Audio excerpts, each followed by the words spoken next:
nous les avons dans l'esprit. Quelqu'un m'entend? Donc ça veut dire qu'ils ont besoin. Parle. Il dit, j'ai un peu nombreux dans cette ville. Bah, Dieu est un peu nombreux. C'est ça, il veut des méga-églises.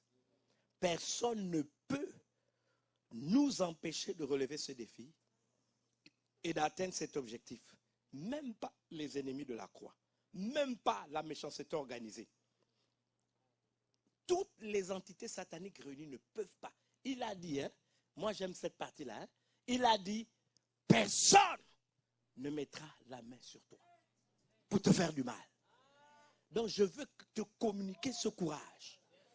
Vous savez, quand nous étions jeunes, la révérende et moi, elle c'est ça, nous l'avons vécu. On était tout jeunes. Vous savez comment on avait un type d'évangélisation qu'on appelait le corps à corps. Mon ami, ça dit que quand tu bloquais quelqu'un là, pitié pour lui, tu ne cèdes que quand il cède. C'est ce qu'on appelle le corps à corps. Et puis, c'est comment on appelait ça? On appelait l'évangile marteau. C'est-à-dire, tu le dames. Il va accepter aujourd'hui. Je te raconte une histoire. Aujourd'hui, le président exécutif de Pentecôte, qui est le vice-président national, pasteur Arthur Mba, des assemblées de Pentecôte au Gabon, voici sa mère spirituelle. C'est elle prêchait l'évangile à sa camarade de classe. Et après les cours, elle allait chez elle. Mais quand elle allait chez elle, elle trouvait ce jeune homme qui n'était pas chrétien. Mais elle lui prêchait l'évangile tout le temps. Donc, quelquefois qu'on est dans des réunions, je le vois, je dis, alors, le fils spirituel de la révérende scolastique, c'est elle. Il est aujourd'hui, il est docteur en théologie et tout. Mais regardez, c'est elle. Elle quittait le lycée pour lui parler. Bien aimé, c'est ce courage qui nous manque. On peut gagner nos nations. On ne parle plus. On est là, on attend. C'est le pasteur, l'imbécile, qui va faire le message dimanche. Et on est content. Le pasteur Nganga, pasteur féticheur et magicien. Nous, on prêche déjà dimanche, on a du boulot. Et déjà, même si vous êtes pasteur, la Bible dit fait l'œuvre d'un évangéliste.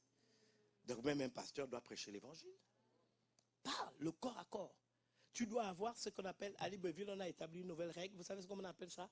Dans l'église, on établit ça. Des états de service de la semaine. Il y a une fiche, elle est là. C'est-à-dire que quand je vois ton interview, elle me dit, tu as prêché Jésus à combien de personnes la semaine? Tu ne peux pas venir me dire que tu es pasteur et tu n'as pas parlé de Jésus à quelqu'un? Je te pose la question, quelle est la dernière fois que tu as parlé de Jésus à quelqu'un?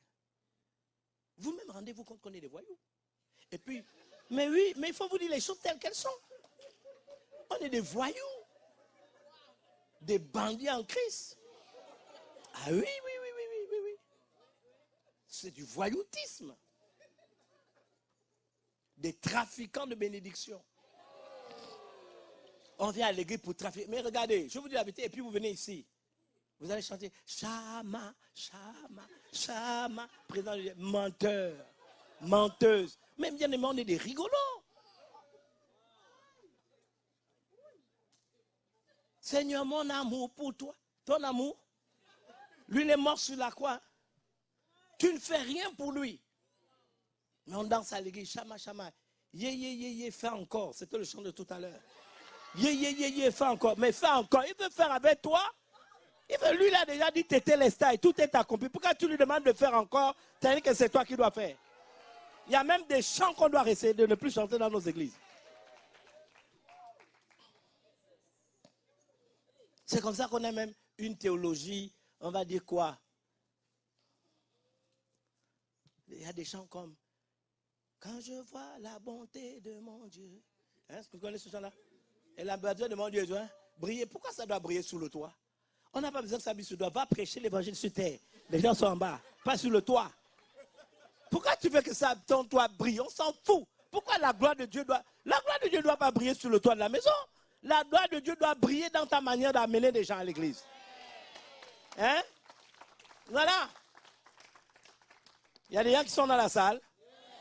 Est-ce qu'il y a des gens qui sont là? Je dis, hein, personne ne va vous faire du mal. Bien aimé, personne. Personne ne va vous faire du mal. Je vous dis encore une fois, personne ne va vous faire du mal. Ne vous laissez pas impressionner par les gens. Ils sont habillés en costume, ils sont là, ils vous donnent l'impression, ils sont pourris de l'intérieur. Oui, oui. Vous les voyez, même les gens de la jet set, là, ils ne sont pas heureux. La preuve, pourquoi tu ne dors pas la nuit, tu es toujours en boîte de nuit? Satan fait des alliances avec Satan. Il ne peut pas dormir la nuit. Quand il est seul, il a peur de son ombre. Ils ne sont pas heureux. Je peux dire, moi je connais ce milieu. Ils ne sont pas heureux. Ils sont là toujours. Poum, poum, poum, poum, poum. Vous voyez le bruit qu'il y a là. Poum, poum, poum, parce qu'ils doivent oublier. Seuls, ils ont peur, même de leur ombre. Oui, ils ne sont pas heureux. Il faut leur parler de Jésus. Il faut leur dire des choses simples. À quoi sert-il de gagner tout le temps et perdre ton âme? J'ai un oncle, il est mort. Elle le connaissait. Il était franc-maçon 66e degré. Alors un jour, j'ai écrit un livre. Tu te rappelles du livre? Hein? Comment sortir du système Babylone. Tu te souviens? Et dans la couverture du livre, j'avais fait le globe terrestre. Et le globe terrestre était enroulé par un serpent. Et quand il a vu, parce que en fait j'ai voulu faire le signe du dollar, mais j'ai utilisé le serpent comme le symbole du dollar. Et lui, quand il a vu la couverture, il m'a dit, oh mon neveu, j'aime cette couverture. J'ai dit, pourquoi? Il dit, tu sais, le serpent. Le serpent, c'est l'animal le plus parfait. J'ai dit, ah bon, pourquoi? Il dit, parce que c'est le seul animal avec lequel tu peux faire un cercle sans fin. Et il a voulu m'expliquer tout, mais très fier, hein, voilà. 66e degré. Ce que je vous dis, c'est la vérité. Il me dit, tu sais, moi, quand je mourrais comme un épicurien avec un sourire de coin. Papa, quand il est tombé malade, il m'a dit qu'il allait mourir. Je lui ai dit, fais le sourire de coin. Fais le sourire de coin.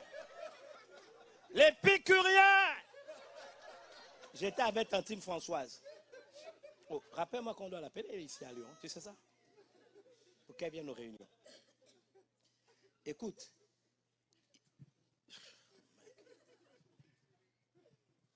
Il est en train de mourir. Il dit, mais tu m'as dit que tu allais mourir comme un épicurien. Veux-tu recevoir Jésus comme ton Seigneur et Sauveur personnel? Je me rappelle le jour qu'il m'avait dit ça. Il m'avait dit, tu sais, j'ai bien vécu ma vie. J'ai une belle femme, tu te rappelles, j'ai des beaux enfants, j'ai bien vécu. Il dit, bon, si, faut raconter l'enfer. Mais si l'enfer existe, mais j'aurais bien vécu sur terre. Et tout ça. J'ai dit, tonton, permets-moi de te dire, hein, l'enfer, hein, ce n'est pas un jour, c'est l'éternité. Et seconde après seconde, dans l'éternité, tu souffriras. J'ai dit, ne joue pas avec ça. L'enfer, c'est grave. Et je me souviens très bien, quand nous sommes partis prier pour lui, j'étais avec Tante Françoise. Je m'appelais ma tante, il faut qu'elle vienne là à Lyon. Et on lui a dit, mais où est ton sourire? Et puis rien. Veux-tu recevoir Jésus comme ton Seigneur et Sauveur? Oui, je veux. Toute une vie de mensonges. Et ils sont pleins comme ça, pleins. Et toi, tu refuses de parler. Personne ne te fera du mal.